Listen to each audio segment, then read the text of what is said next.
Tonight, we're following up on a freight train that derailed in Hyattsville, Maryland, more than a week ago. It happened near Baltimore Avenue and Emerson Street. Investigators are still trying to figure out what caused those 16 rail cars and one locomotive to go off the tracks.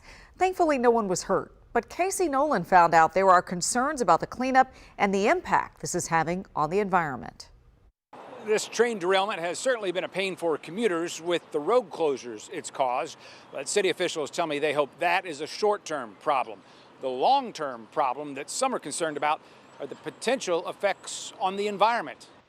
10 days after 16 cars and a locomotive went off the tracks here in Hyattsville, the repair work continues. But people here are still waiting for the cleanup to get started. This is a community that's been concerned for years about a possible trail derailment, and now it's happened. Prince George's County Council member Jolene Ivy says ever since the railroad company, CSX, said no toxic chemicals were spilled and there was no threat to public safety, the company has been hard to reach. She's worried about these several truckloads of tiny plastic beads that did spill from the train, said to be recycled material that's now just sitting on the ground. There are a lot of them. They're not a handful. And the way they're not being contained, not being taken away, it's like nobody cares.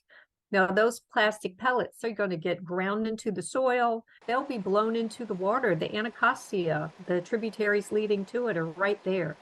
So I really don't think that it's something we can blow off and act like didn't happen. CSX hasn't given us any assessment. CSX hasn't even said, sorry, this happened. Daniel Broder is one of several Hyattsville residents who reached out to WUSA 9 concerned about the cleanup and with what he says is a lack of communication from CSX. He worries something like this could happen again if the company isn't held accountable. The fact that it was just plastic pellets was just the luck of the draw. WUSA 9 emailed and called CSX, but so far, no response. The city of Hyattsville says the company is responsible for the cleanup and says while there is no clear timeline for when that will happen, the company has been coordinating with the city's Department of Public Works.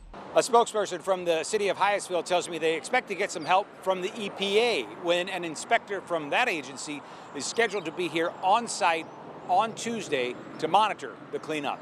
In Hyattsville, Casey Nolan, WUSA 9.